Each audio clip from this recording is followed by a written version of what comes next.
Health वाले मित्र channel पर आप सभी का बहुत बहुत स्वागत है। आइए हम जानकारी हासिल करते हैं बिल्कुल एक नई स्वास्थ्य संबंधी अति रोचक जानकारी की। सोचिए जरा, क्या हो अगर कोई कहे कि हमारी मांस खाने की आदत हमारी जैविक बनावट के ही खिलाफ है। आज हम एक ऐसे ही दृष्टिकोण का विश्लेषण कर रहे हैं जो हमारे खानपान की बुनियाद पर ही सवाल खड़ा कर देता है। तो सवाल यही है, और ये कोई छोटा मोटा सवाल नहीं है। आज हम जिस स्रोत का विश्लेषण कर रहे हैं ना, वो अपना पूरा तर्क इसी एक सवाल के इर्द गिर्द बनाता है।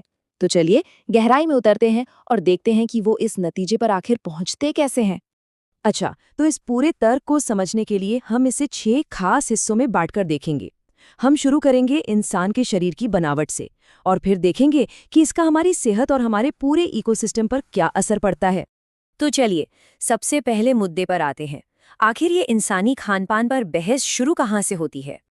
देखिए, इस स्रोत का जो तर्क है ना, वो कहीं बाहर से नहीं, बल्कि हमारे अपने शरीर से ही शुरू होता है। उनका मानना है कि हमारी शारीरिक रचना में ही वो सुराख छिपे हैं जो बताते हैं कि हमारा कुदरती आहार क्या होना चाहिए। अब यहाँ पर स्रोत एक बहुत ही दिलचस्प तरीका अपनाता है। वो जानवरों को सिर्फ 2 बहुत ही सरल लक्षणों के आधार पर बांटता है, उनकी जीभ और उनकी आंतों की लंबाई। और इसी से वो ये साबित करने की कोशिश करते हैं कि कौन मांसाहारी है और कौन शाकाहारी। तो सवाल उठता है, इस बंटवारे में हम इंसान कहाँ फिट होते हैं? स्रोत के मुताबिक हमारी छोटी जीभ और लंबी आंतें, ये दोनों चीजें हमें सीधे सीधे शाकाहारी वाली कैटेगरी में रखती हैं। मतलब ये एक तरह का बायोलॉजिकल इशारा है कि हमारा झुकाव प्लांट बेस्ड डाइट की तरफ होना चाहिए। ठीक है, तो शरीर की बनावट की बात तो हो गई। अब स्रोत इस बायोलॉजिकल तर्क को एक कदम और आगे ले जाता है। वो सिर्फ ये नहीं कहते कि हम शाकाहारी होने के लिए बने हैं, बल्कि ये भी बताते हैं कि मांस खाना सीधे सीधे हमारी सेहत और हमारी उम्र को कैसे प्रभावित करता है। ये जो लाइन है ना, मांस खाने से ताकत नहीं आती, मांस खाने से मांस बढ़ता है, ये उनके तर्क का बिल्कुल सेंटर पॉइंट है। मतलब मांस खाने से शरीर में ताकत नहीं, बल्कि सिर्फ चर्बी बढ़ती है। ये बात सीधे सीधे उस सोच को चुनौती देती है कि भाई ताकत के लिए तो मांस जरूरी है। और बात सिर्फ चर्बी तक ही नहीं रुकती।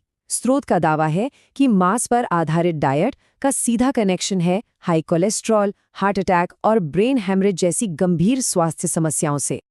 अपने इस दावे को और वजन देने के लिए स्रोत जानवरों की दुनिया से एक और उदाहरण सामने रखता है। वो मांसाहारी जानवरों जैसे कुत्ते या शेर की छोटी उम्र की तुलना शाकाहारी जानवरों जैसे हाथी की लंबी उम्र से करते हैं। उनका इशारा साफ है, लंबा जीवन शाकाहारी भोजन से जुड़ा है। लेकिन एक मिनट, उस आम धारणा का क्या जो हम सबने सुनी है कि असली ताकत तो मांस से ही आती है? स्रोत इस बड़े सवाल का जवाब एक चैंपियन पहलवान की कहानी से देता है। और ये कहानी है भारत के विश्व चैंपियन पहलवान सुशील कुमार की।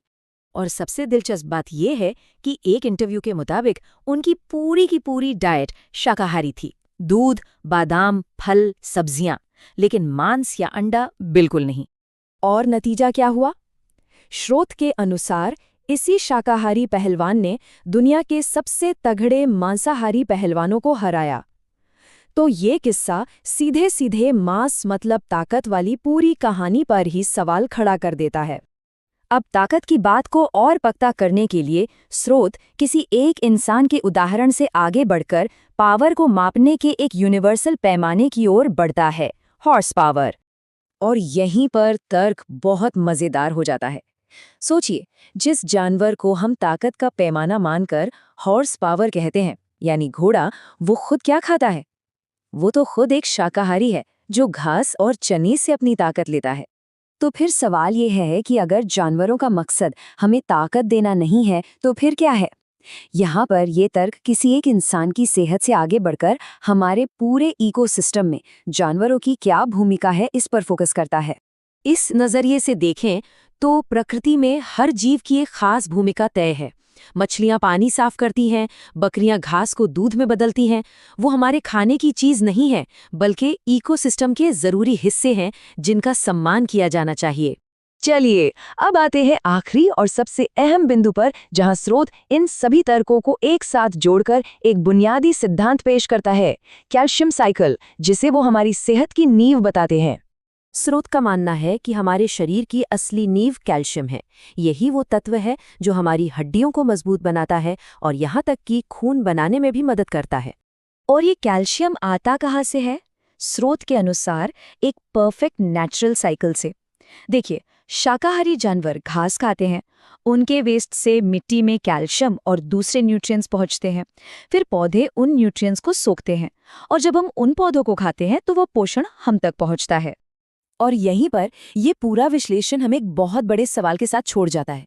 स्रोत के मुताबिक हमने जानवरों को इकोसिस्टम में उनकी कुदरती जगह से हटाकर अपनी प्लेट में रख लिया है। तो सोचने वाली बात यह है कि इस नेचुरल साइकिल को तोड़कर क्या हम अनजाने में अपने ही स्वास्थ्य की बुनियाद को कमजोर तो नहीं कर रहे हैं?